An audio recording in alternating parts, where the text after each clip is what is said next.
el nombre de Dios y de la patria se abre la sesión. Muchas gracias. El acta de la sesión número 6 se da por aprobada por no haber sido objeto de observaciones. El acta de la sesión número 7 queda a disposición de las señoras y señores diputados. El señor secretario da lectura a la cuenta. Gracias, señora presidenta. Se han recibido los siguientes documentos por la cuenta. En primer lugar, un oficio del señor Francisco Mate de Rizopatrón, jefe de gabinete del ministro de Hacienda, por medio del cual remite el oficio número 10 de la Comisión al Director Nacional de Servicio de Impuestos Internos, a fin de que este último responda directamente a la petición de la Comisión sobre el sistema de tributación de la renta de los pescadores artesanales.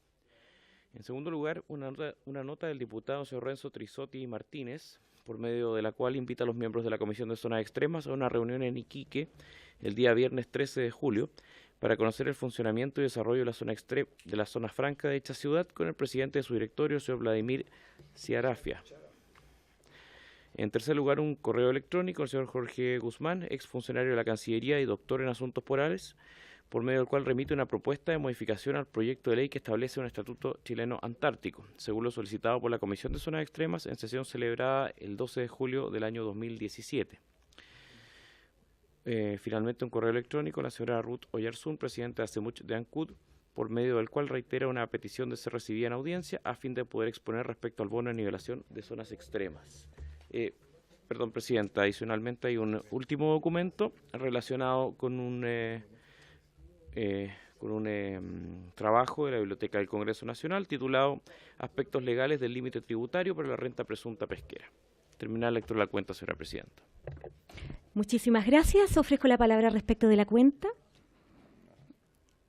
La sesión del día de hoy tenía como objeto recibir en audiencia, le agradecemos la presencia al señor Ricardo Irarrázaval, subsecretario de Energía, a fin de que se refiera al modo de cómo esta Secretaría de Estado enfrentará la problemática de contaminación ambiental que afecta a las regiones extremas apartadas de nuestro país, tanto en el norte como en el sur. Así que le agradecemos la presencia y muchísimas gracias por estar. Tiene la palabra.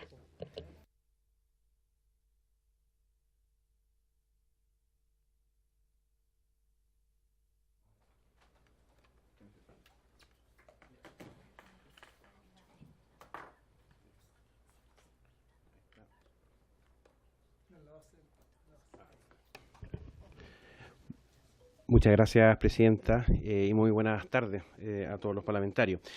El objeto de la presentación tiene que ver con, entiendo, ya una serie de audiencias que se ha tenido respecto al distintos subsecretarios en temas de contaminación y un poco el rol que cabe a cada ministerio en los temas de contaminación, especialmente los temas por leña y obviamente con un especial énfasis, de acuerdo a la situación, en la situación de Coyhaique. Y es por eso que de alguna manera vamos a dar un análisis general del tema de la contaminación para después aterrizarlo en lo que es la situación propia de la región de Aysén. Ahora, uno de los temas, creo yo, más complejos que tienen que ver con los temas de contaminación es que quizás muchas veces hemos errado en el diagnóstico desde un punto de vista especialmente jurídico y desde la lógica de los instrumentos de gestión ambiental. De alguna manera uno siempre mira los temas de contaminación desde la perspectiva del instrumento que en principio debiera propender a que esa norma de calidad no se supere o que de frentón tengamos que bajarla.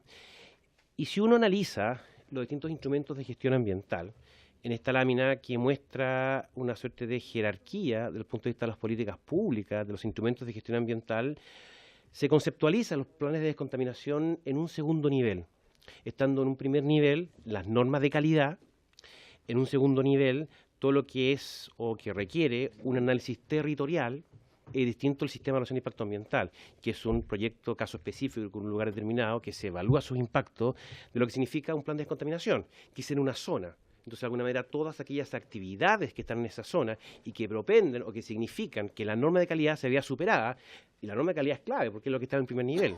La norma de calidad, de alguna manera, es una decisión que es política, basada en un rayado de la cancha técnico, que de alguna manera apunta a decir, bueno, ¿cuánta contaminación queremos que le llegue a la gente?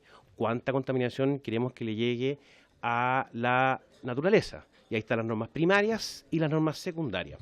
Entonces, todos los instrumentos de gestión ambiental debieran apuntar al cumplimiento de la norma de calidad.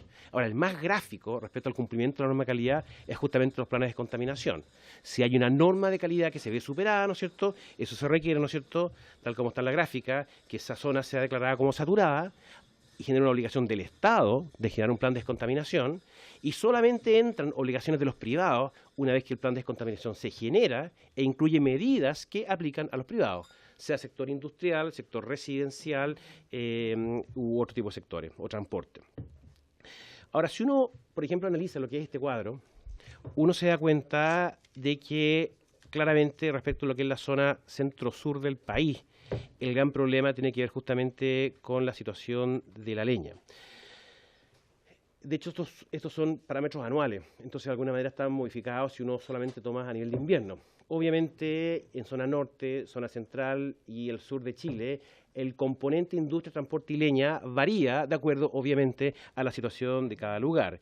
Y en la zona centro-sur, obviamente, el tema de la leña es realmente muy relevante respecto al origen de las situaciones de contaminación de gran parte de las ciudades desde Rancagua hacia el sur de Chile.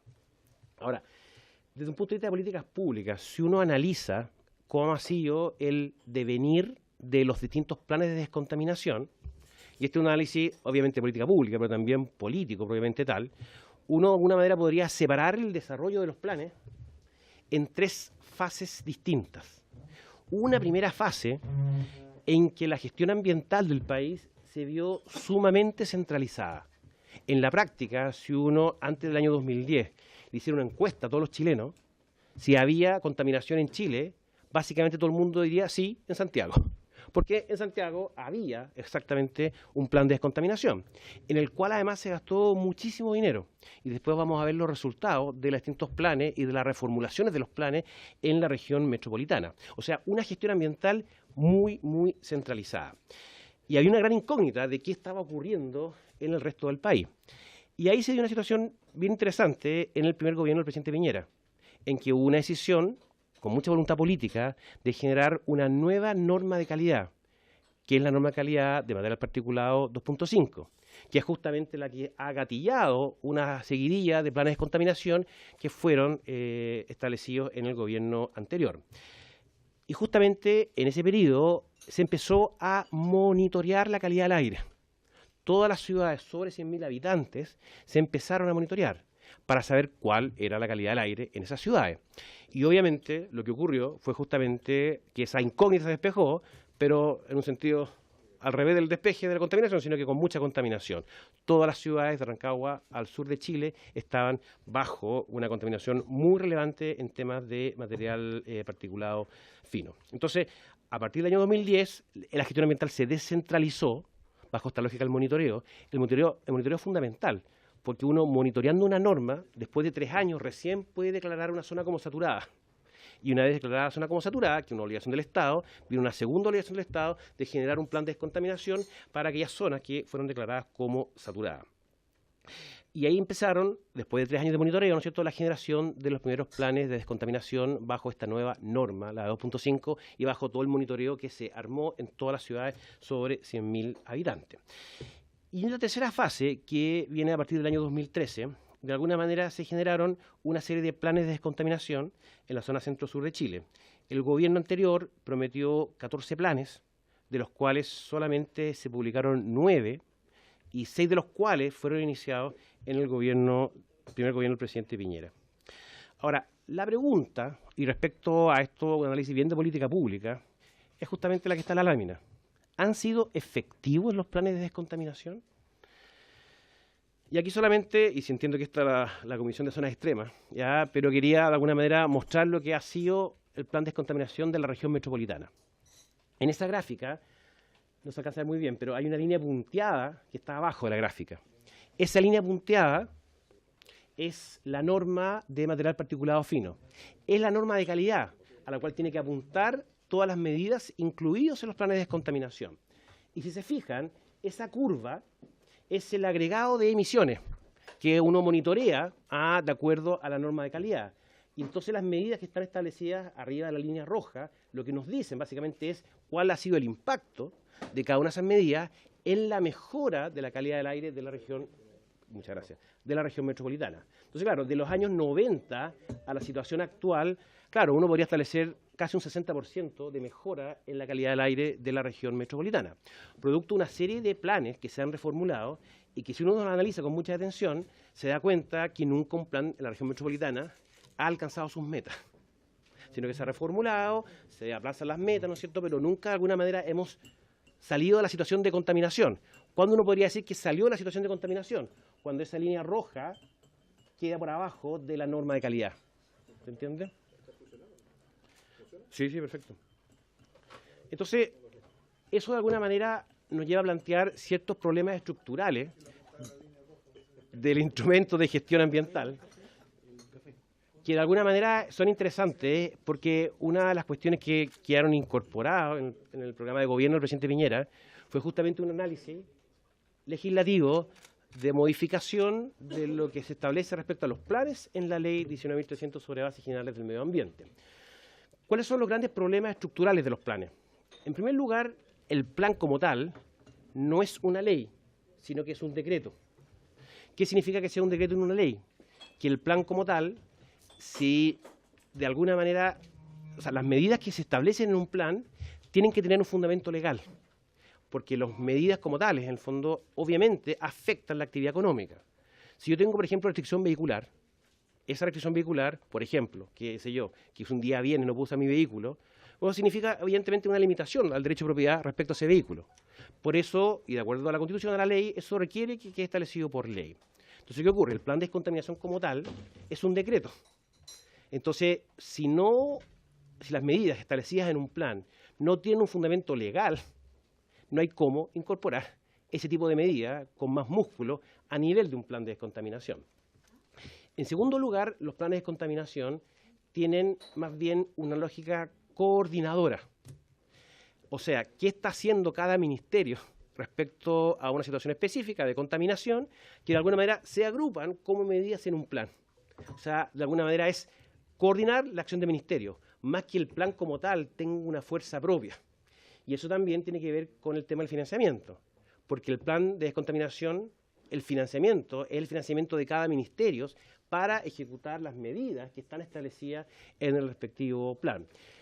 Y hay otro problema también que tiene que ver con la flexibilidad normativa, lo dificultoso que significa a nivel de estándares de la ley 19.300 modificar un plan de descontaminación.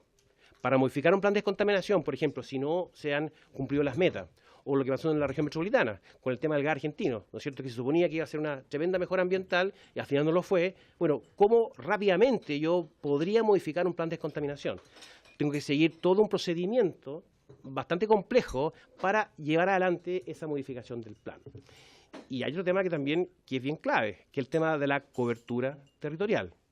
Porque tal como lo que ocurría respecto a Santiago, en relación a las regiones, también ocurre en las regiones respecto a los pueblos más chicos. O sea, ¿qué ocurre a nivel de contaminación? Por ejemplo, en Aysén, ¿no es cierto?, fuera de Coyhaique.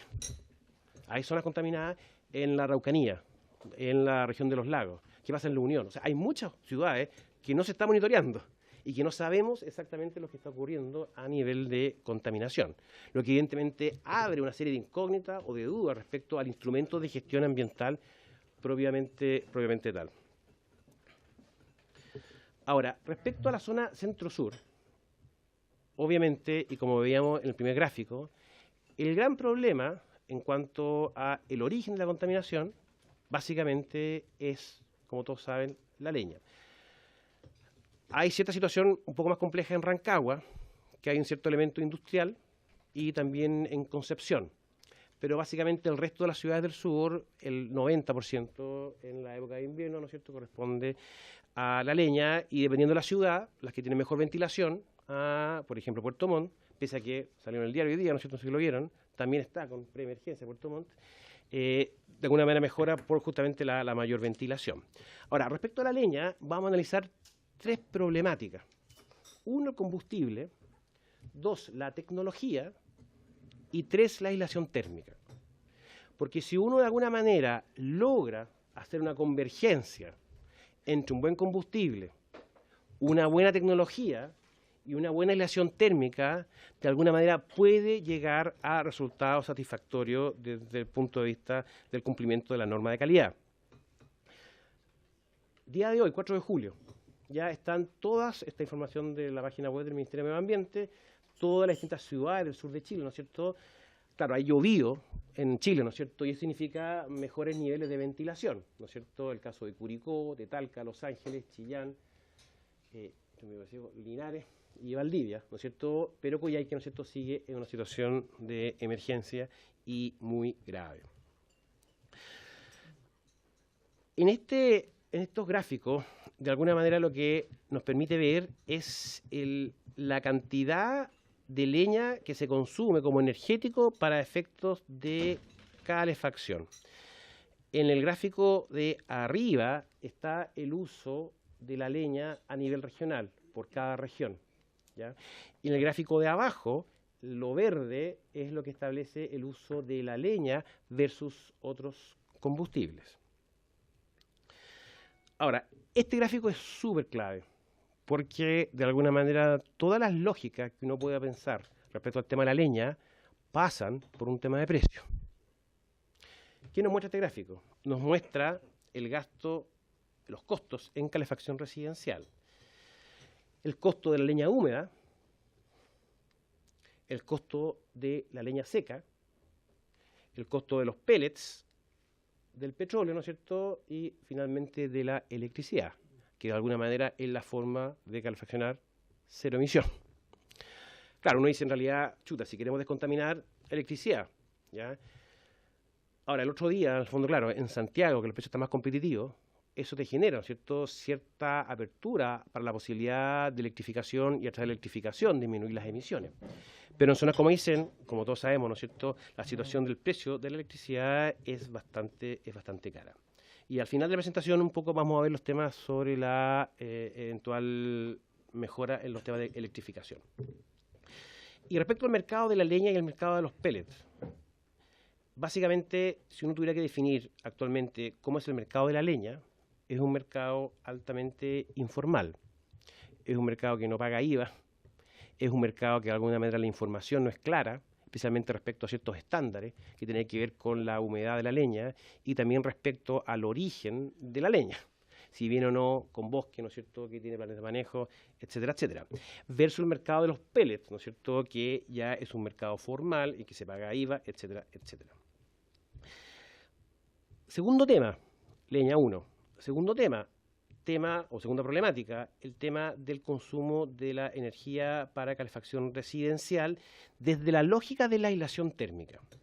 Fíjense que acá lo que nos muestra este gráfico es de alguna manera lo que significa el uso de la calefacción y el menor uso de la calefacción en la medida que hay mayor aislación térmica.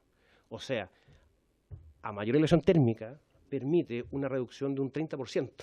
Es lo que significa la calefacción. Entonces ya tenemos dos elementos, el estándar de la leña, con lo que todo significa a nivel de precio, versus lo que significa la aislación térmica, como dos elementos que uno debiera empezar a trabajar fuertemente.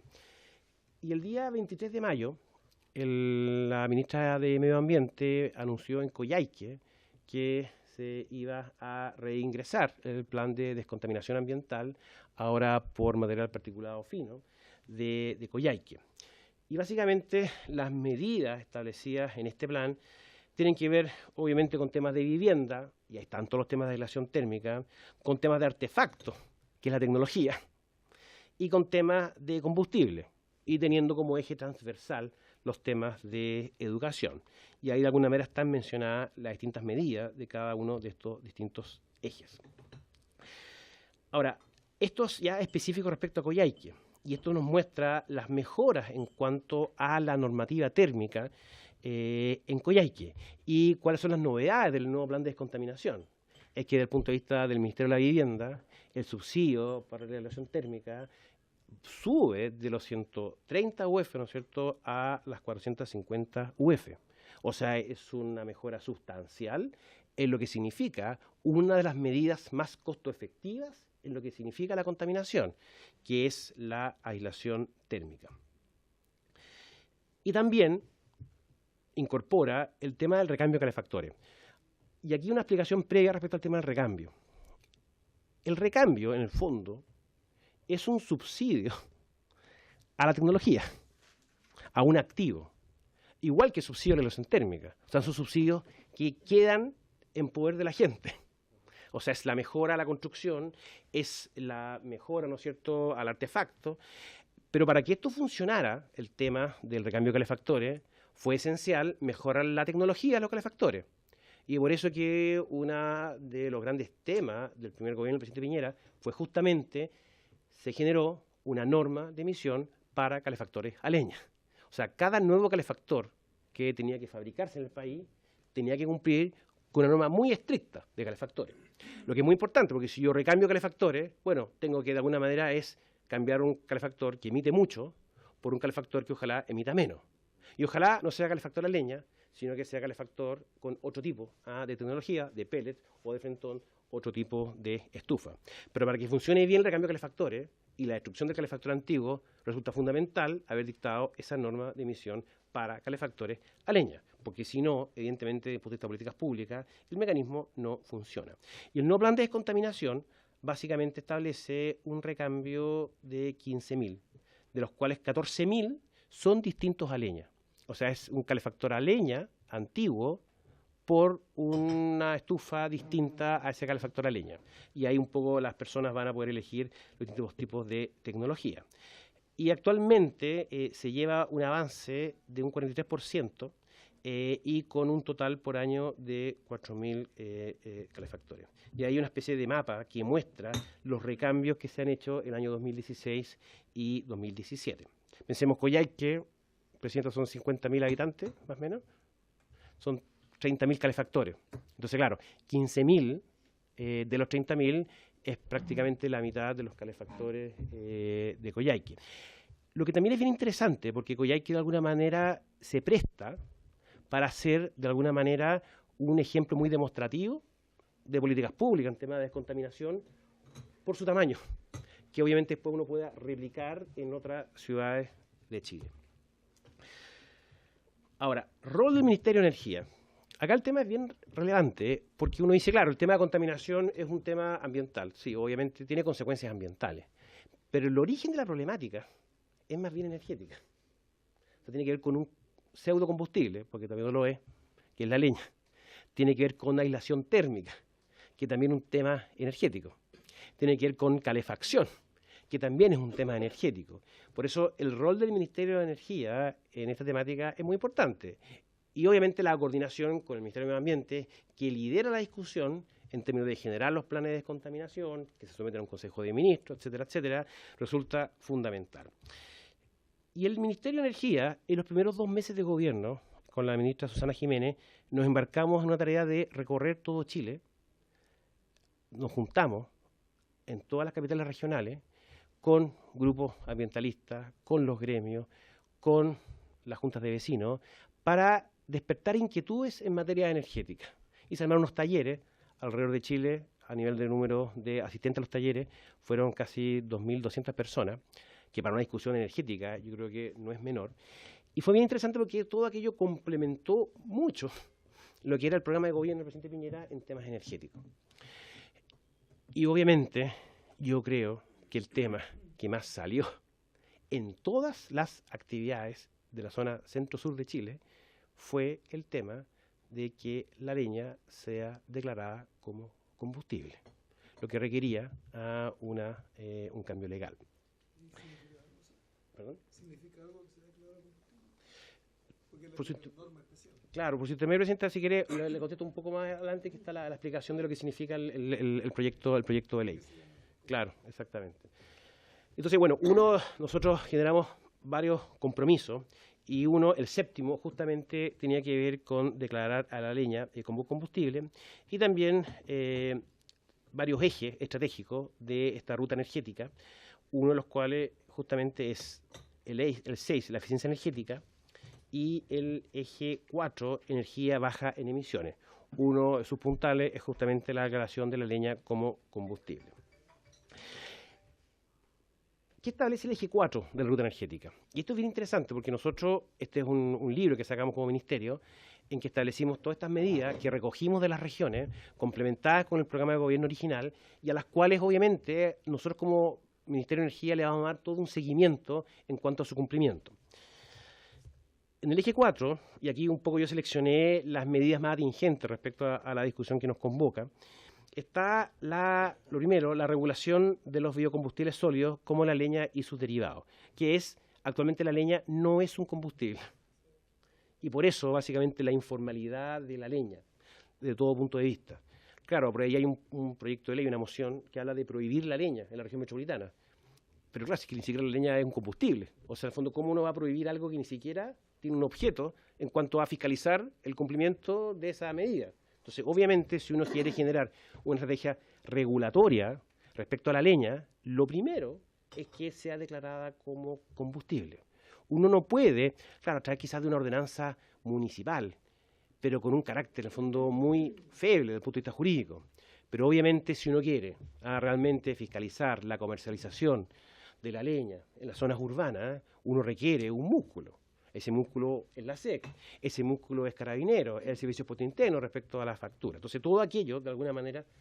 Cuando habla de leña, por ejemplo, ¿se refiere a árboles específicamente o puede ser, por ejemplo, un desarme de una casa y yo quemé la madera, ¿también estamos haciendo igual como leña?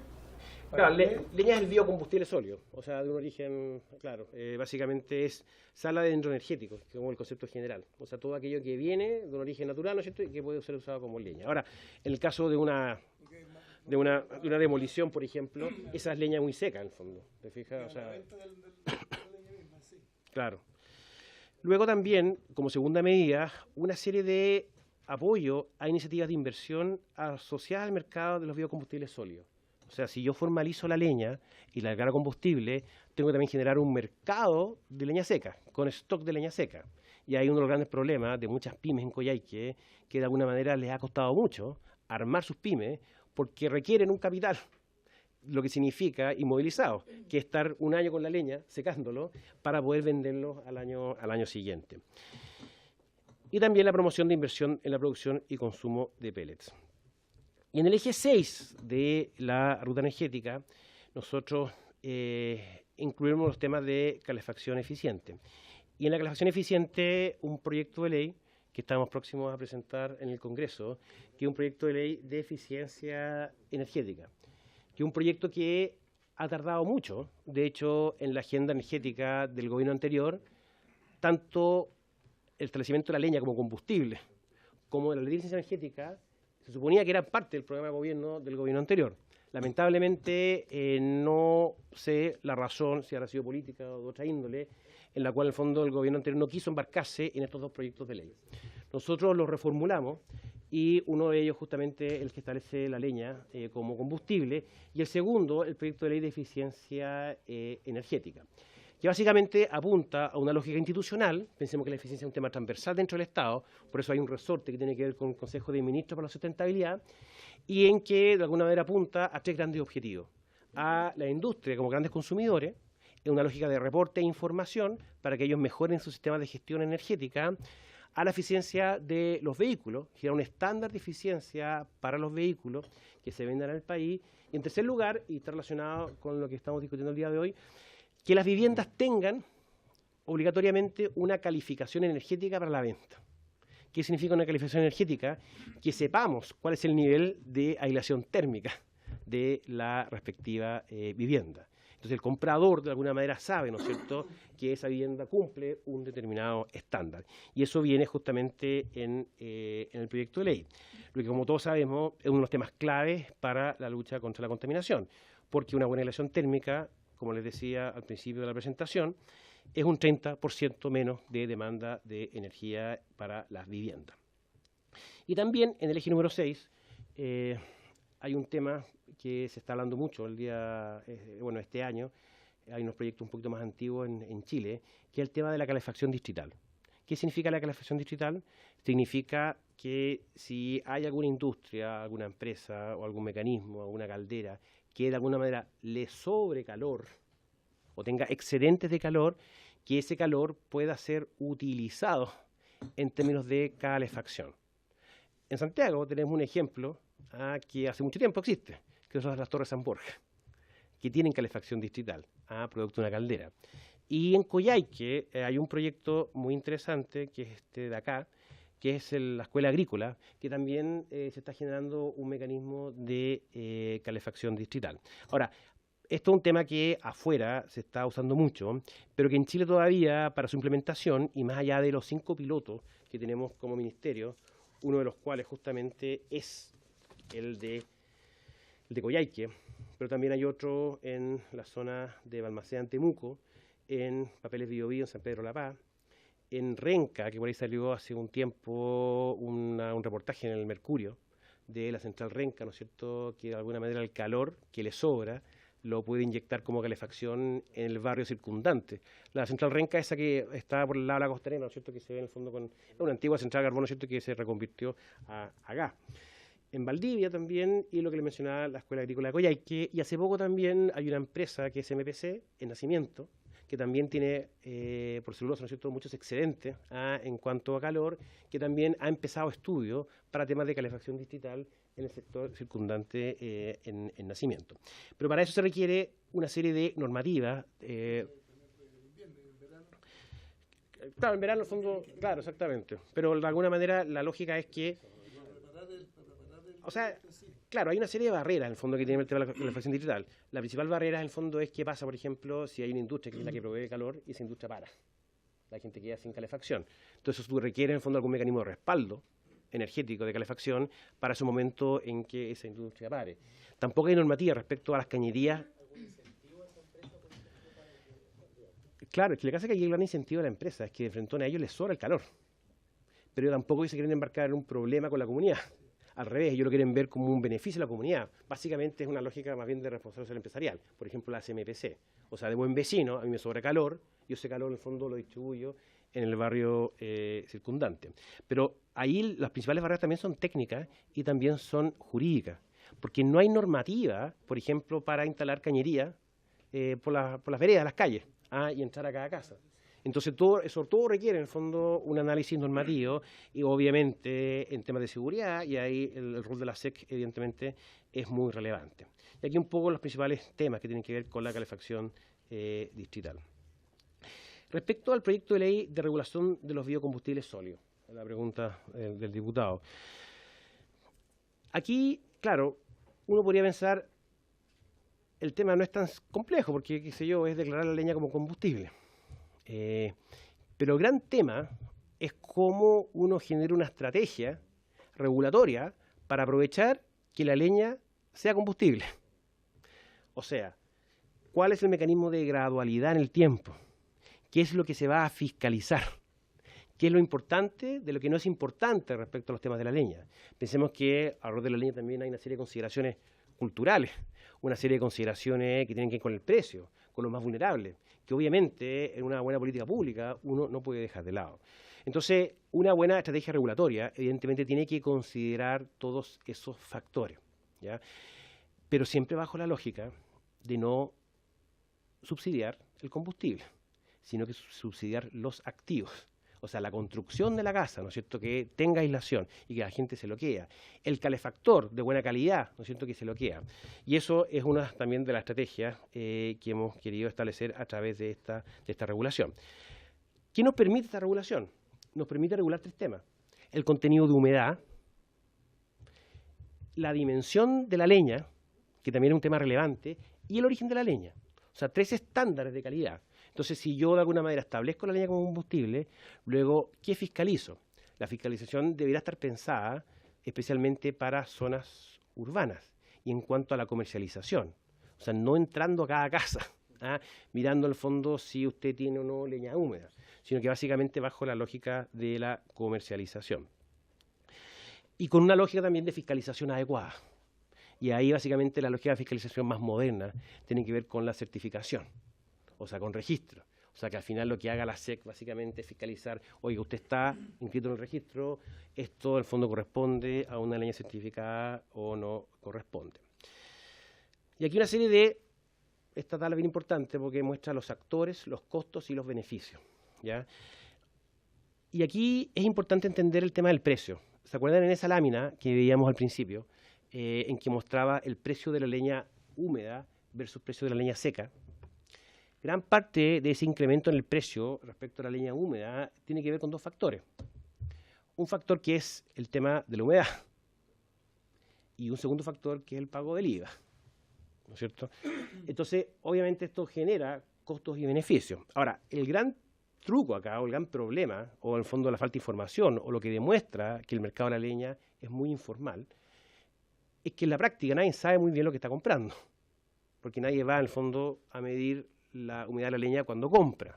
Entonces, muchas veces uno más que leña está comprando agua, porque evidentemente la leña seca tiene un poder calorífico mucho mayor que la leña húmeda.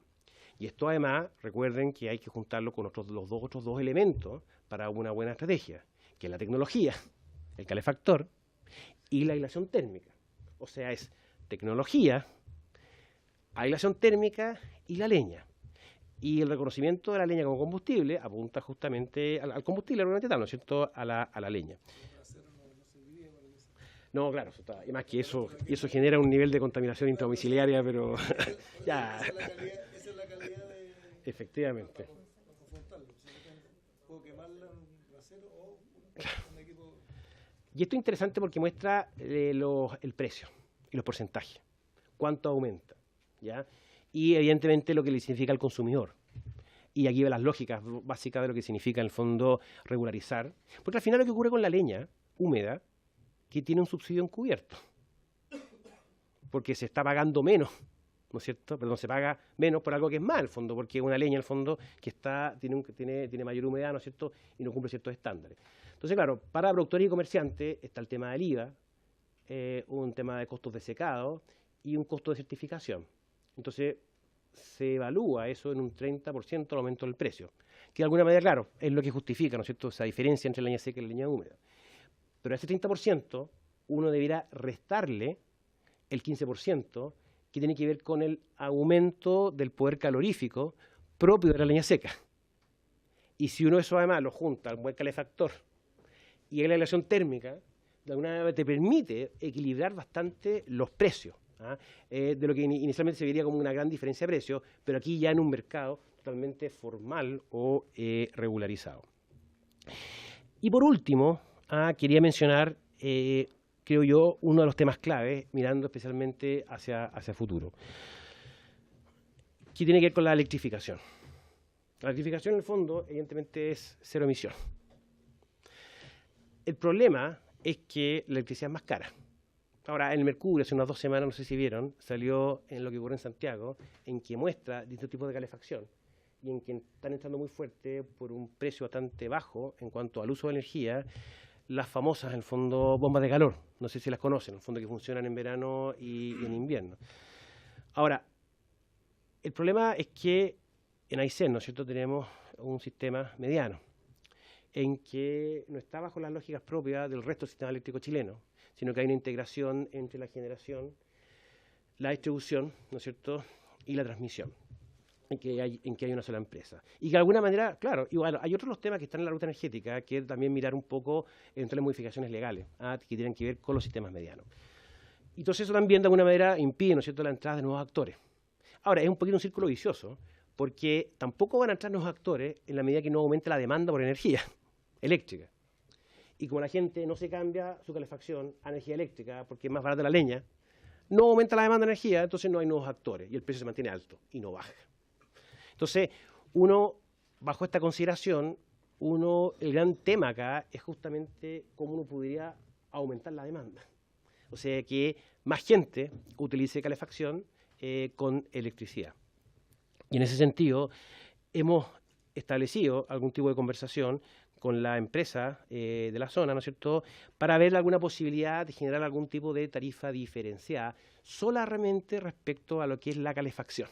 O sea, diferenciando el gasto de lo que no es calefacción versus de lo que es calefacción. ¿Por qué? Y desde un punto de vista de los números de la empresa. Porque los números de la empresa, claro, a medida que aumente la demanda, le van a mejorar los números y le pueden compensar lo que significa esa rebaja en la tarifa específica.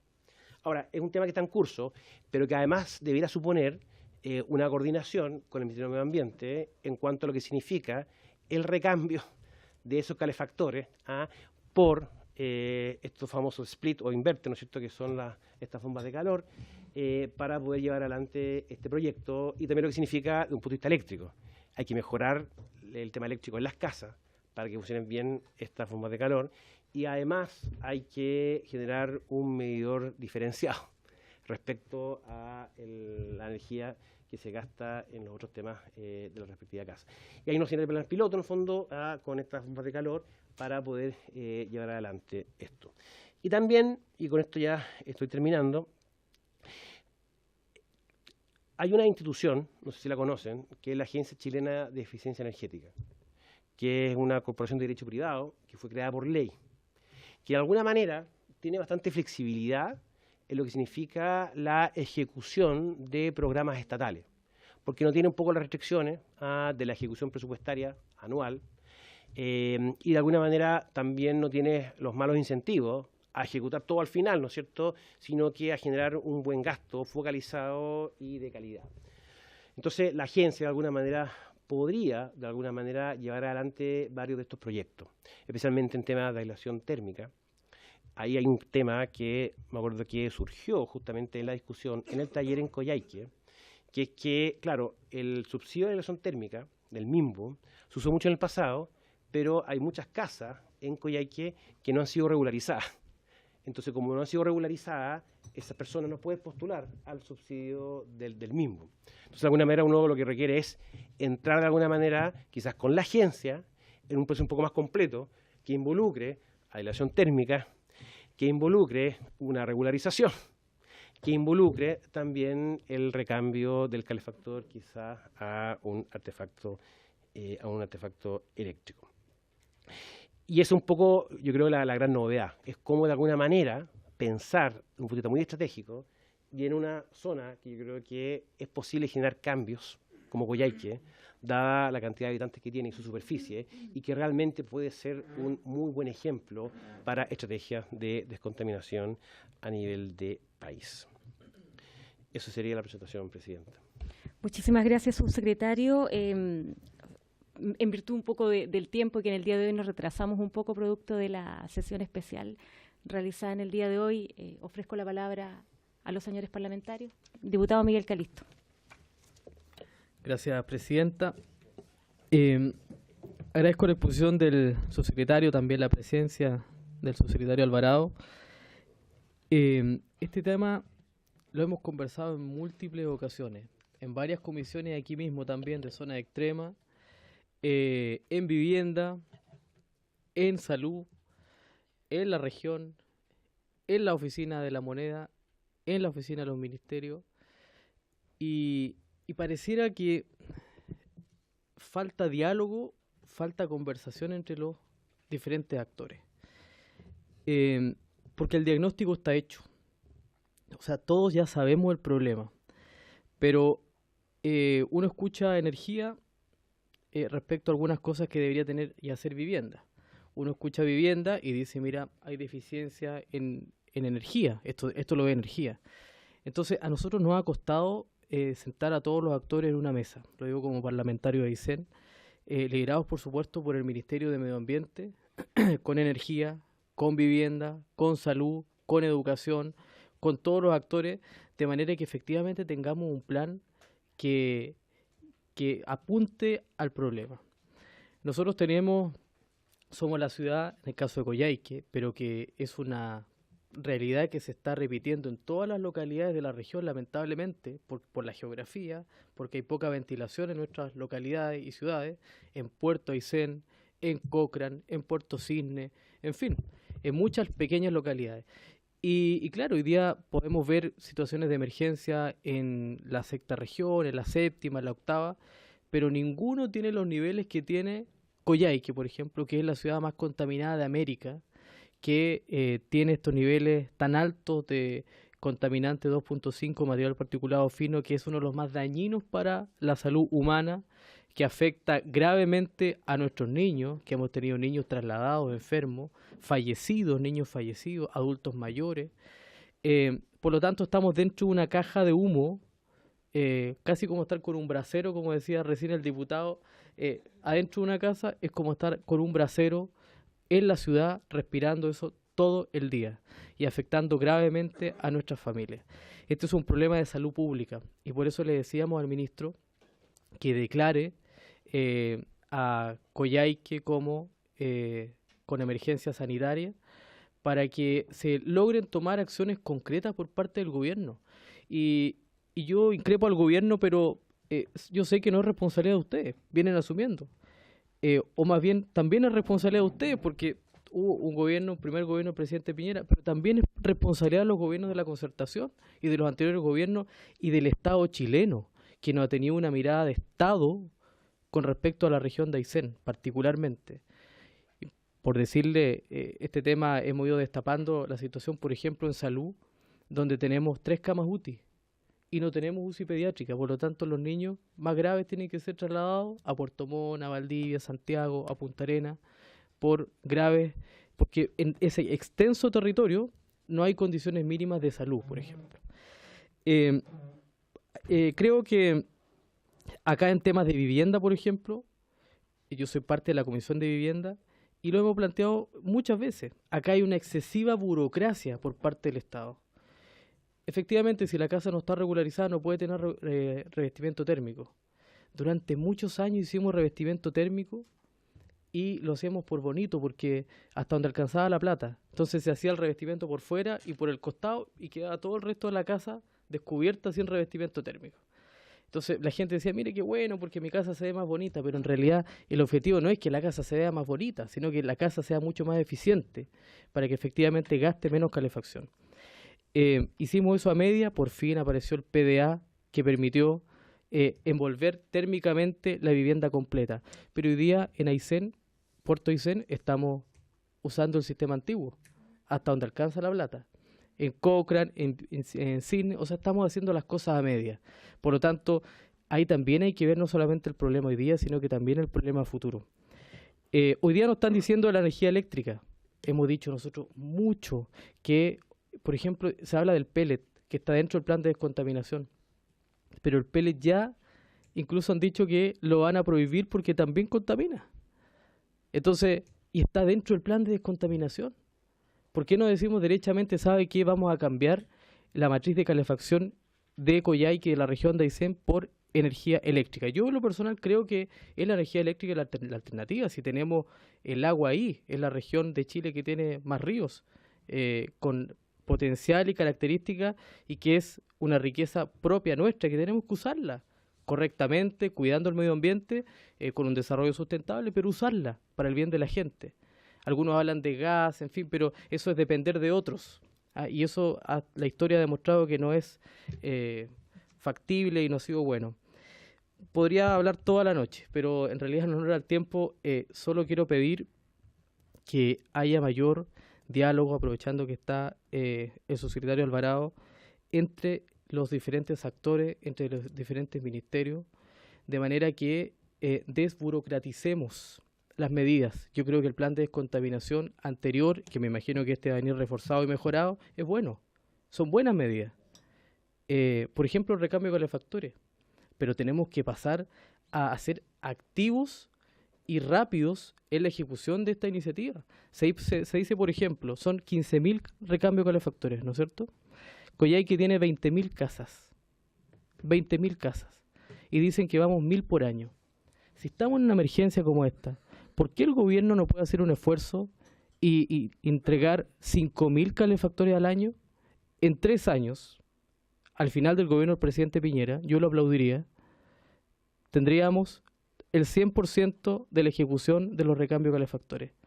Y eso efectivamente cambiaría en el resultado evidente los índices de contaminación. En el recambio, la aislación térmica, ¿por qué no desburocratizamos y permitimos que la gente que no tiene su casa regularizada también pueda acceder al mejoramiento térmico, sin necesidad de regularizarlo?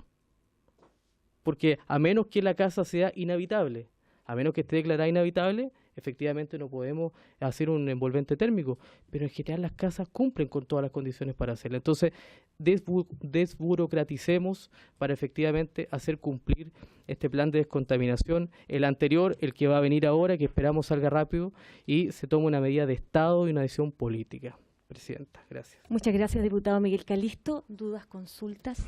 Diputado Nino Valtolú. Una de las cosas, bueno, yo soy de Arica, así que no tengo ese problema de calefacción.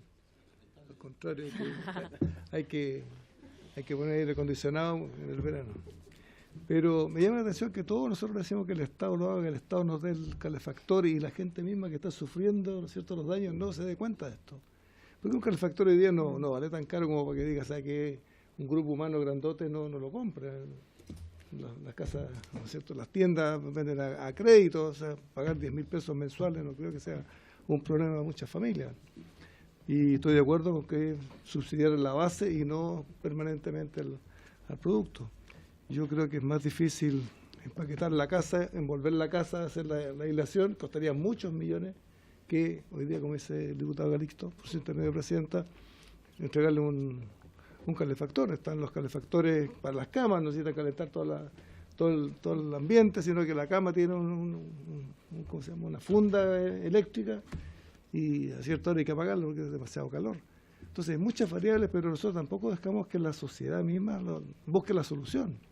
Todos estamos esperando que el Estado venga, el Estado a lo mejor no tiene los recursos económicos porque tiene muchas comunidades con problemas y de verdad que creo que tenemos que incentivar también que la gente que se cambie, poner, ¿no es cierto?, que el Estado, así como hoy día está colocando farmacias municipales con a bajo costo, que importe equipo y que la gente pueda comprar esos calefactores, porque si esperamos que el Estado haga, no lo van a poder contaminar. En segunda instancia, si colocamos calefactor eléctrico en todas las casas, no sé si en un momento determinado el PIC, ¿no es cierto?, la energía alcance. Esa es la figura, que las casas no tengan los cables para poder conectar 1 o 2 calefactores, no lo sé. Entonces tenemos que, esto es más grande, pero si pensamos que el Estado es el que tiene que venir a solucionar todos nuestros problemas, la verdad que no se va a solucionar. Lo que dice el diputado Calixto, por ejemplo, que tiene agua en la zona, bien podría haber negociado en el momento determinado, pero dijeron no, Hidroaizén. Y se acabó y nadie más habló de Hidroaizén y se echó a perder y se acabó.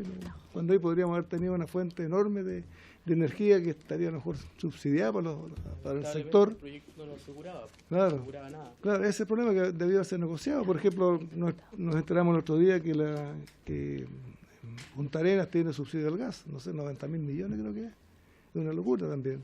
Pero está bien, negociaron bien y qué bueno por la gente de Punta Arenas y eso que siga para adelante no hay problema. Por lo tanto, tenemos que hacer lo mismo hacia los otros sectores, que efectivamente aquí en Santiago se gastan miles y miles, son 1.000 millones diarios que gasta el Transantiago de parte del Estado. Imagínense, regalarle algo a una gente del sur que está con problemas, yo creo que sería una solución, hacer una importación del Estado y subsidiar en la base de la calefacción. Eso es. Muchísimas gracias, diputado. Ofrezco la palabra. Diputado Galleguillos. Gracias, presidenta. Yo más bien quiero hacer una consulta. Hoy día se paga IVA por ser leña. Cuando quieran hacer la leña combustible, en el término genérico, ¿qué pasa con el impuesto específico de los combustibles? Subsecretario. Es que cuando ya graba el IVA y ahora le tiene que grabar obligadamente el impuesto específico, ¿cierto?, aumenta considerablemente el valor. Y si están hablando de platas más, platas menos, para financiar, ahí está el financiamiento. Porque es injusto, ¿no?, que en una zona que está afectada de la naturaleza que se escucha hoy día, el IVA y el específico se vayan a la zona centro y tenga un destino distinto. Yo creo que por ahí va la cosa, hay que buscarle. Subsecretario. Por su intermedio, presidenta, le respondo a los diputados y a sus inquietudes. El diputado Calixto un poco habla de que faltaría coordinación, pero eso yo discrepo profundamente, porque de alguna manera justamente la lógica de los planes de descontaminación, que es un solo instrumento con sus dificultades y problemas que los hemos ido analizando, pasa justamente por una gran articulación entre los ministerios. los planes de contaminación son aprobados por un Consejo de Ministros por la Sustentabilidad, es que están todos los ministerios involucrados con las distintas medidas establecidas en los planes de descontaminación. Y cada ministerio de alguna manera aporta con su financiamiento a lo que son las distintas medidas. Entonces se genera una coordinación, evidentemente bajo un liderazgo del Ministerio del Medio Ambiente. Ahora, lo que es bien interesante, y lo planteado el diputado Calisto, es el tema de la burocracia. Y de quizás ahí también un poco apunta, claro, el diputado Calisto dice, es que está súper claro el diagnóstico. Sí, técnicamente sí, pero jurídicamente no. Hay problemas con el instrumento de gestión ambiental, que lo mencioné en una de las láminas, que tiene que ver con este financiamiento sectorial, más que un financiamiento del instrumento per se, con temas de cobertura, con temas de la fuerza del instrumento. Pensemos que es un decreto, no es una ley. ¿Qué medidas yo puedo incluir en un plan de descontaminación? Tienen que tener alguna parte, algún tipo de fundamento legal. Entonces, hay una serie de mejoras legales que se podrían establecer respecto a los planes de contaminación, para hacerlo además mucho más eficiente. Uno puede introducir además mecanismos de mercado en relación a, por ejemplo, permiso de emisión transable, que tengan que ver con la contaminación, en que al final se apunta al cumplimiento de uno de los grandes principios ambientales, que es el principio de la eficiencia ambiental, o sea, la mayor ganancia ambiental al menor precio posible, o al menor costo posible, porque eso además te permite más gestión ambiental. Entonces, claro, técnicamente sí, es muy evidente, pero yo creo que como que estamos muy instalados en que el instrumento es perfecto. Y yo creo que no es tan perfecto. Y yo creo que requiere algún tipo de análisis, y eso, ojo, que está incluido en el programa de gobierno del presidente Piñera, bajo la lógica de modificación de planes y el tema de la ley de cambio climático, en temas de la ley 19.300. Respecto... claro, el tema de la regularización es complejo, porque hay un tema también de legalidad. Entonces yo creo que el mismo, de alguna manera, le genera una complejidad, ¿no es cierto?, llevar adelante temas de subsidio en situaciones que no están regularizadas. Pero hay justamente una de las propuestas que yo mencionaba al final, que es utilizar el mecanismo de la Agencia de Eficiencia Energética, que desburocratiza mucho todo lo que... Porque desde un punto de vista logístico, y a mí me tocó cuando trabajé en el Ministerio de Medio Ambiente, es súper complejo el tema del recambio de calefactores. O sea, en temas de licitaciones, de que exista el mercado, las tecnologías, etcétera. Y además hacerlo anualmente por temas de ejecución. O sea, es súper complejo. ¿Cómo uno puede flexibilizar aquello utilizando quizás estos mecanismos que afuera se usan mucho, que son agencias implementadoras de programas estatales, que tienen toda la flexibilidad, pero con un buen, en el fondo, cumplimiento normativo, ¿no es cierto?, con un buen cumplimiento de su objetivo, para que de alguna manera disminuir los riesgos cuando este tipo de instituciones pueden administrar mucho dinero. Respecto al mencionado por el diputado Bartolo, totalmente de acuerdo. Yo creo que el gran tema acá es pensar justamente en un subsidio que apunta a los activos y que también hay una participación relevante de la ciudadanía, que se debiera expresar en mecanismos de copago que ya existen. O sea, a la gente que se le recambia un calefactor, ellos también tienen que generar un copago. O sea, también ellos de alguna manera participan de lo que significa la descontaminación de una ciudad. Y los temas también de educación y cultura. El fondo del cómo yo uso el calefactor es la manera también como yo contribuyo, desde un punto de vista personal, a la descontaminación. Es muy distinto con qué yo prendo el calefactor, cuánto yo lo cargo, y que son temas de alguna manera de educación, y eso de alguna manera es un tema de cada persona. Sí.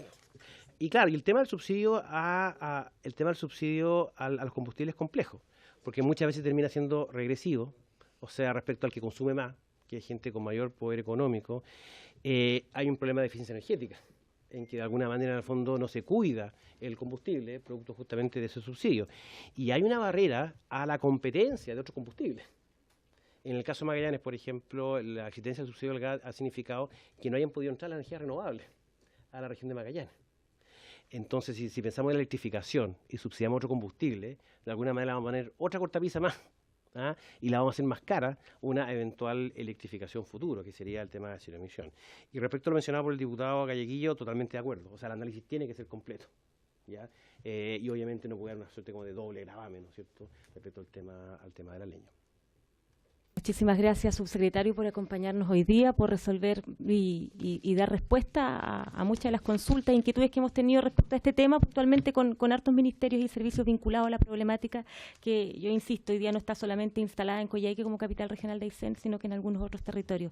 Y pedirle las disculpas al subsecretario Alvarado porque de pronto los tiempos, la verdad es que me imagino, los tiempos apremian y hoy día todo fue un poco más desorganizado, pero se agradece la presencia.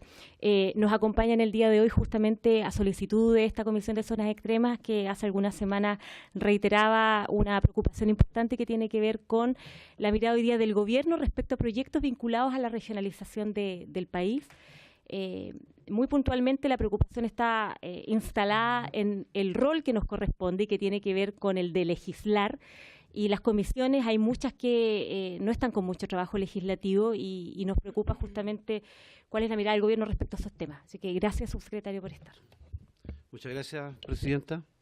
Yo creo que podríamos liberarnos al subsecretario Raza, que no creo que sea muy entretenido que él explique algunas materias de ley. ¿Ah? Muchas gracias. Y bueno, en primer lugar, agradecer la invitación. Con mucho agrado.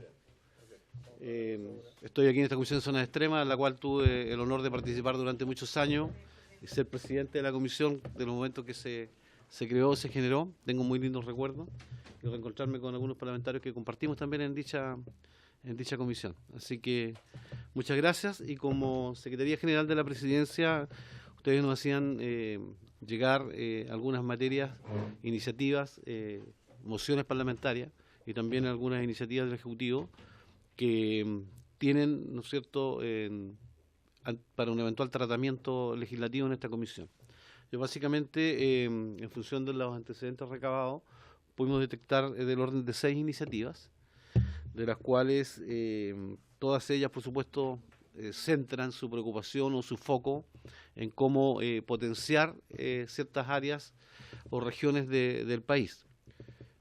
Tal es así que hay una moción parlamentaria en la cual participó el exdiputado Rodrigo Álvarez, el exdiputado Fulvio Rossi, quien habla, que hacía relación, ¿no es cierto?, con algunas normativas con el puerto de libre tránsito de la ciudad de Iquique, pero estaba revisando, es una iniciativa que data del 2008 y que surge fundamentalmente en una visita que hizo la Comisión de Zonas Extremas a Iquique, entonces se planteaban una serie de dificultades o mal uso o eventuales abusos de pronto con el transporte o el traslado de mercaderías de países vecinos que pasaban por el área franca. Entonces se le cambiaba el rotulado, el direccionamiento, se hacían uso de beneficios tributarios, a lo mejor sin corresponder, y que eso afectaba al negocio de la zona franca. Han transcurrido más de 10 años de que se presentó la moción. Yo hoy día no sé cuál es la realidad de la zona franca, que si el problema persiste o no persiste, si fue corregido o no fue corregido, y yo creo que en ese sentido, para intentar que esta moción avance, sería, en términos de prudencia legislativa, evaluar, ¿no es cierto?, con la SOFRI, invitarlas a la comisión y que puedan dar su opinión respecto a si es un tema que está pendiente de resolver, fue abordado o si es realmente una complicación. En ese momento lo sentíamos así y se planteó la moción. Respecto a otros proyectos que dicen relación con las regiones, también era contingencia de un tema que afectaba fundamentalmente a la zona de Palena y Aysén, que era con la adquisición de grandes extensiones de territorio por parte de extranjeros, que generaba una especie de isla que no permitía, primero, la conectividad, en segundo lugar, la opción de desarrollo integral, y tercero, el potenciamiento de las fronteras interiores, porque muchas de esas adquisiciones generaron en algún minuto que los pocos pobladores que estaban en esa zona los abandonaran porque de la noche a la mañana no eran propietarios, sino que alguien que compró en mayor cabida, ¿cierto?, hizo uso legítimo de su título de propiedad y generó una dificultad. En esta Cámara se discutió muchas veces, en sesiones de comisión, en sesiones especiales, en sala, de cómo restringir esto. Pero hoy día también el paso del tiempo ha hecho de que quienes adquirieron esos territorios, fundamentalmente la zona sur austral, los han donado, ¿no es cierto?, al Estado y para trabajar en parques, y ahí hay muestras recientes de eso en la zona de Aysén y la limitación más que más recurrente decía relación, ¿no es cierto?, cómo conectar Chile con Chile, que era, ¿no es cierto?, desde Puerto Montt por una ruta austral continua sin intermediar con transbordadores en la zona de la provincia de Palena, en el tramo precisamente entre Hornopirén y Chaitén. Así que también ahí hay un tema que en su minuto fue muy discutido. Esta discusión se inició por ahí el año 95, que nos acompañó hasta hace muy poco tiempo atrás, y esta no es la única moción, deben haber muchas otras anteriores a esta que referían al mismo tema, pero yo creo que hoy día también es un tema que ya viene un poco de vuelta. En tercer lugar, hay dos iniciativas que dicen relación en cómo modificar el decreto fuerza de ley de concesiones y el Código del Trabajo para que por la vía de la ley incentivar la contratación de mano de obra de las regiones en las cuales se desarrollan proyectos. Actualmente por la vía administrativa generalmente es una práctica en el ámbito del sector privado, las constructoras, o también por quienes licitan o adjudican estas obras, donde el sector público es un ente importante de generar fuentes de empleo, de que se recomienda de que parte de la contratación sean de preferencia personas que viven en el lugar. Y aquí se plantea que esto se establezca por ley. Ahí habría que evaluar con el Ministerio del Trabajo, con Obras Públicas, cuál es la mirada que tienen, porque a veces la ley puede hacerlo muy restrictiva. Por ejemplo, hay una de las mociones que señala que tal porcentaje de mano de obra tiene que ser no calificada, tal porcentaje de técnicos, tal porcentaje de profesionales. Y puede darse en muchas regiones que al establecer una norma fija no estén esas condiciones, ¿no es cierto?, y no se pueda efectuar un trabajo o una licitación de una obra pública. Entonces, yo creo que es un tema que habría que precisarlo más, y en lo personal yo me inclino más que establecerlo en la ley, que quede algo rígido, que pueda ser, ¿no es cierto?, una norma o una buena costumbre, una buena práctica que se establezca en los mecanismos de licitación de obra pública para facilitar, ¿no es cierto?, el desarrollo de zona. Hoy día, por ejemplo, tenemos una gran obra en la 10ª región que dice relación con la construcción del puente sobre el canal de Chacao, que requiere mucha mano de obra, pero mucha mano de obra también calificada, especializada en temas específicos, que si uno tuviera la ley, claro, estaría bien, porque todos quedamos contentos, porque potenciar a la gente, pero si no está esa mano de obra, ¿qué hacemos? Entonces, frenamos la obra, cambiamos los parámetros, o no lo hacemos. Entonces yo creo que son cuestionamientos que tenemos que preguntarnos, pero mi recomendación es de que a través de obras públicas, a través del Ministerio del Trabajo, vean el impacto real que puede tener, porque la idea es una iniciativa que por bien inspirada, ¿cierto?, y que todos queremos que sea así para potenciar a las regiones, no se genere, ¿no es cierto?, en un boomerang que después tengamos que lamentar. También hay una moción que es más reciente, que establece normas sobre protección de los derechos de los consumidores en lo que respecta al concepto de fuerza mayor en las zonas extremas, donde básicamente se pretende de que cuando se suspende un suministro por causas climáticas que son, entre comillas, habituales en una zona extrema, no sea un elemento de eximir, ¿no es cierto?, el reintegro, ¿no es cierto?, por el corte de ese suministro o de ese servicio. Hay incumplimiento. Ahí modifica básicamente dos normas, que es, ¿no es cierto?, la ley de servicios sanitarios, y modifica también la ley de protección al consumidor, agregándole un inciso al artículo 25. Ahí yo creo que es importante que si quieren avanzar en el tratamiento de esta moción parlamentaria, que se invite a la Superintendencia de Servicios Sanitarios, que se vea la opinión, ¿no es cierto?, del CERNAC, que puedan, ¿no es cierto?, hacer compatible esto, porque cuando uno lo deja en términos genéricos en una definición, los efectos de interpretación pueden ser perniciosos desde el punto de vista de no saber en un minuto si corresponde o no aplicar, y eso generalmente termina en los tribunales. Y cuando eso ya termina en los tribunales, en vez de estar haciendo un servicio al consumidor, le estamos generando un perjuicio al consumidor. Pero desde el punto de vista de la intención de la moción, parece que tiene un sentido y tiene una lógica de precaver, ¿cierto?, de que aquellos servicios que se interrumpen, pero en este caso por una causal de fuerza mayor, que se considera que son habituales en las zonas extremas, no termine después, ¿no es cierto?, afectando la definición de la norma, de cómo aplicarla, con el propósito de que tenga que definirlo un tribunal y pase mucho tiempo, ¿no es cierto?, en resolverse un problema práctico como el que pretende subsanar la moción, que se vaya a los tribunales, digámoslo más claro que sea más fácil. Y después hay una moción que es prácticamente a finales del gobierno del presidente Piñera, que dice relación, ¿no es cierto?, con el Tratado Antártico, Instituto Antártico. Entonces, en esa moción tiene como propósito y objetivo actualizar las normas nacionales respecto a los compromisos internacionales con el Tratado Antártico, que data del año 59. Y la normativa chilena en estas materias, que dice en relación con la Antártica, también son decretos o normas muy antiguas que se hace necesario actualizar y llevarla, ¿no es cierto?, a la realidad actual. Cuando Chile, ¿no es cierto?, se hace parte de este tratado antártico, asume una serie de obligaciones dentro de ese marco jurídico referencial internacional. Pero para que eso se pueda cumplir, indudablemente que se necesita que la norma actual, a través de quien lleva esa coordinación, que es el Ministerio de Relaciones Exteriores, pueda ser perfeccionada.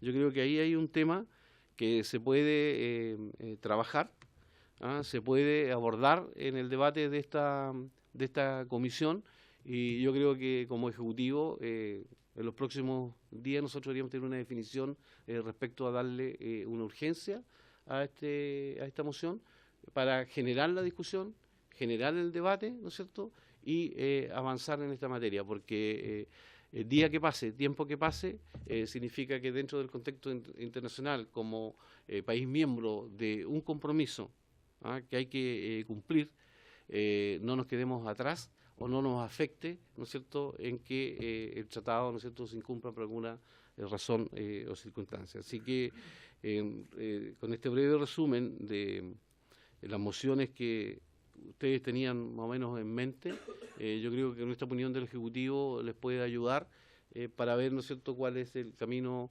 a seguir. Y antes de terminar, Presidente, en beneficio del tiempo, señalarles que como Secretaría General de la Presidencia, que tenemos un rol de coordinación del cumplimiento del programa de gobierno, que tiene iniciativas, ¿no es cierto?, que puede ser materia de ley o de carácter administrativo, y que tenemos nosotros el deber y el rol de ir verificando cada cierto tiempo de que ese programa de gobierno se cumpla. Nosotros hemos establecido también una unidad de coordinación regional. Y esa unidad, ¿y por qué les cuento esto? Porque yo creo que sería importante en un tiempo más que a través de esta misma comisión, la SECPRES, que tiene este rol de coordinación regional, les pueda venir a contar, ¿cierto?, cuáles son los programas y los planes regionales a lo largo y ancho del país, para que ustedes puedan tener la información, ¿no es cierto?, de cuál va a ser el foco, desde el punto de vista de la autoridad, descentralizadamente a potenciar en cada una de las regiones. Me refiero a temas de programas de empleo, me refiero a temas de obras de infraestructura, a temas de capacitación, a protección y cuidado del medio ambiente, de vivienda, de conectividad, en fin. Entonces, ese trabajo nosotros queremos terminarlo durante el mes de julio o agosto, y después conversarlo.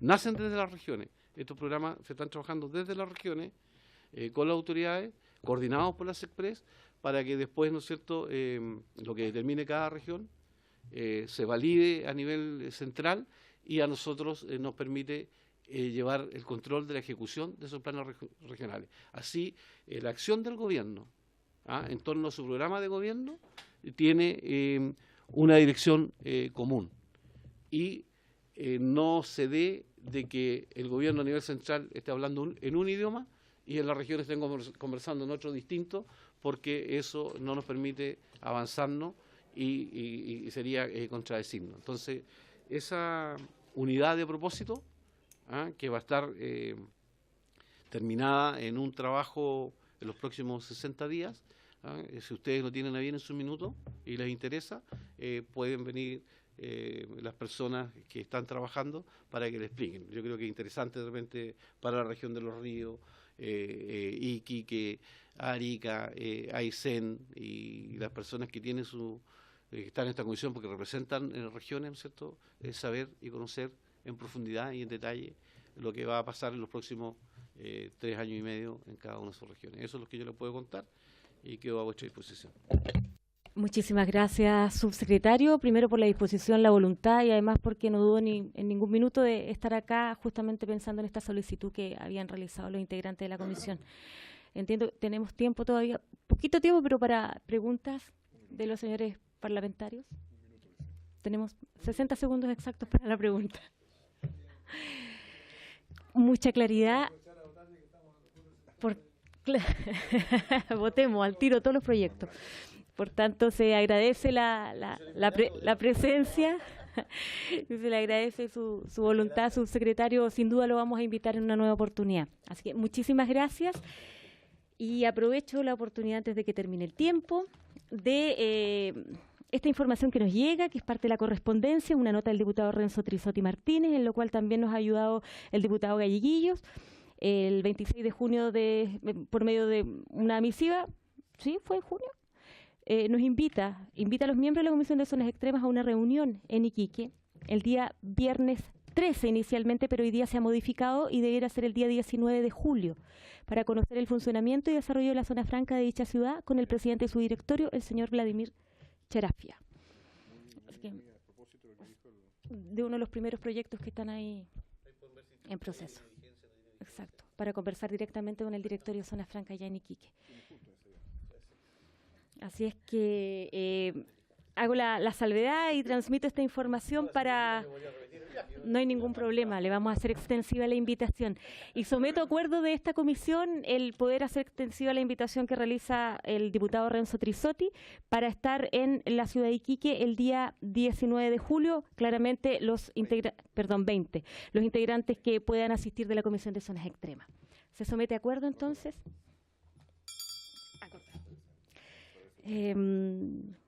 Por haberse cumplido con su objeto, se levanta la sesión. Muchísimas gracias. Muchas gracias, subsecretario, a su equipo. Gracias.